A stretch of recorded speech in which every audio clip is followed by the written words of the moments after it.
Hi viewers. இப்போ அரசு மருத்துவக் கல்லூரி இப்போ புதிதாக நிறைய அரசு மருத்துவக் கல்லூரிகள் வந்து தோற்றுவிச்சிருக்காங்க. இதன் மூலமாக மருத்துவக் கல்லூரிகள் பயிலக்கூடிய நம்ம தமிழ்நாட்டு மாணவர்களுக்கு இது ஒரு நல்ல வாய்ப்பு தான். ஏன்னா ஒரு சீட்டு வந்து அதிகமாக இருக்குது. அதே போல் இந்த உயர்தர சிகிச்சைக்கும் நம்ம வெளியில் போக வேண்டிய நிலைமை இல்லாத இப்போ அவங்கவுங்க மாவட்டத்துலேயுமே ஒரு மருத்துவக் கல்லூரி அப்படிங்கிற ஒரு நிலைப்பாட்டில் தான் அரசு கல்லூரி வந்து புதிதாக தோற்றுவிச்சிட்ருக்காங்க. நிச்சயம் அது வந்து ஒவ்வொரு மாவட்டத்துலேயுமே கொண்டு வந்துடணும்.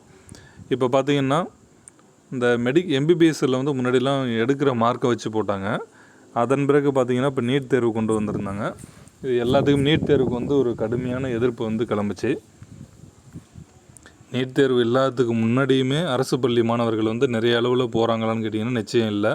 ஏன்னா 12th மார்க்கு பேஸ் பண்ணி போடும்போது உங்களுக்கு ப்ரைவேட் ஸ்கூலில் வந்து எப்படிலாம் மார்க்குக்கு எப்படிலாம் நடத்துவாங்க, இல்லை எப்படி தான் எக்ஸாம் சென்டர் எப்படி கண்டக்ட் பண்ணாங்க, எல்லா ஸ்கூல்லையுமே சொல்ல வெறும் மதிப்பெண் அடிப்படையில் மட்டுமே போடும்போதும் 100க்கு 90% மாணவர்கள் வந்து தனியார் பள்ளியிலேருந்து தான் போயிட்டு இருந்தாங்க.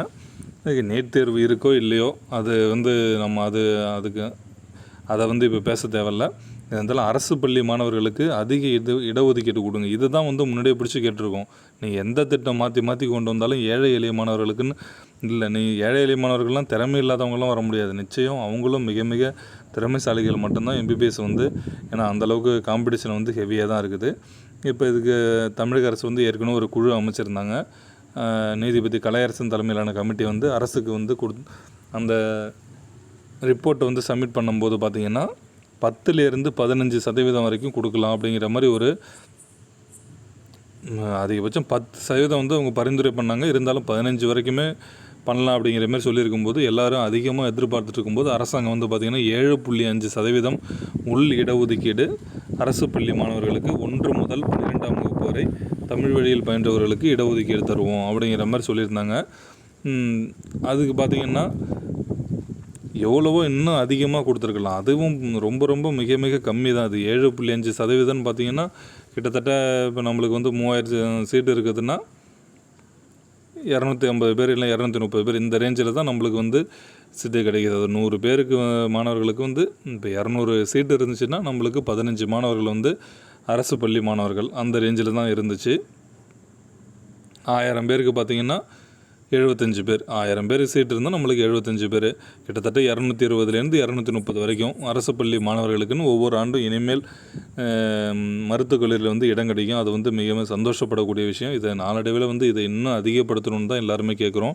ஏன்னா இப்போ இந்த ஒரு நியூஸ் சொன்னதுமே நிறைய பேர் வந்து அரசு பள்ளியை நோக்கி வர ஆரம்பிச்சிட்டாங்க. இருந்தாலும் இது வந்து 50% கூட கொடுக்கலாம், தவறே கிடையாது. எங்கே இருந்தாலும் பசங்க திறமை உள்ளவங்க தானே வர போகிறாங்க. நீங்கள் நீட் எக்ஸாம்னு சொல்லிட்டீங்க.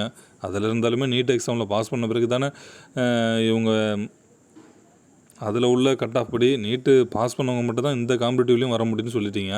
அப்படிங்கும்போது நீங்கள் இன்னமும் அதிகப்படுத்தியிருக்கலாம். இது வந்து குறைவானது தான் கொடுத்தாங்க. சரி, அப்படி குறைவான இது கொடுத்ததும் ஒரு மனதாக சட்டசபையில் வந்து தீர்மானம் நிறைவேற்றி அதை வந்து ஆளுநர் ஒப்புதலுக்கு முன்கூட்டியே அனுப்பியாச்சு. அது இது நாள் வரைக்குமே அனுமதி கொடுக்கவே இல்லை ஆளுநர். இதுவே ஒரு என்னன்னு தெரியல, இவ்வளோ ஒரு நல்ல ஸ்கீம் கொண்டு வந்து இதை உடனடியாக அனுமதி கொடுக்காது மிக வருத்தமாக தான் இருக்குது. இது பார்த்திங்கன்னா அரசியல் கட்சி தலைவர்கள் எல்லாருமே சொல்லியிருந்தாங்க. இருந்தாலும் ஒரு குறிப்பிட்ட அரசியல் கட்சி தலைவர்லாம் சொல்லும்போது நிச்சயம் இந்த நீட் தேர்வு முடிவுகள் வராததுக்கு முன்னாடியே எங்களுக்கு வந்து சொல்லணும், இந்த வருஷமே ஃபாலோ பண்ணணும்னு சொல்லியிருந்தாங்க.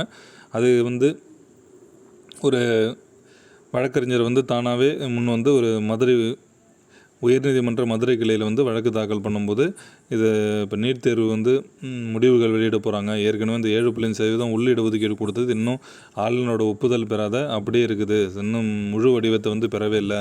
அதுக்கு பதில் மிக சீக்கிரமாக கொடுத்து அந்த மாணவர்களுடைய எதிர்காலத்தை வந்து பாதுகாக்கணும்னு சொல்லியிருக்கும்போது அவங்க இப்போ நீட் தேர்வு முடிவுகள் பார்த்திங்கன்னா இன்னும் 2 நாட்களில் 16ஆம் தேதி வெளியிட போகிறாங்கன்னு சொல்லிட்டாங்க. அப்போ அதுக்கு முன்னாடியே இதுக்கான முடிவு வந்து ஒப்புதல் கொடுக்கணும் அப்படிங்கிற மாதிரி ஆளுநருடைய செக்ரட்டரிக்கு வந்து உடனடியாக வாட்ஸ்அப் மூலயமாவும் இல்லை அறிக்கை மூலயமாவும் உடனடியாக அவங்களுக்கு வந்து தகவல் கொடுத்தாச்சு. இதை வந்து நீங்கள் தாமதப்படுத்தக்கூடாது, விரைவில் சொல்லணும், உடனடியாக சொல்லணும். ஏன்னா நீட் தேர்வு இன்னும் முடிவுகள் வந்து 2 நாளில் இருக்குது.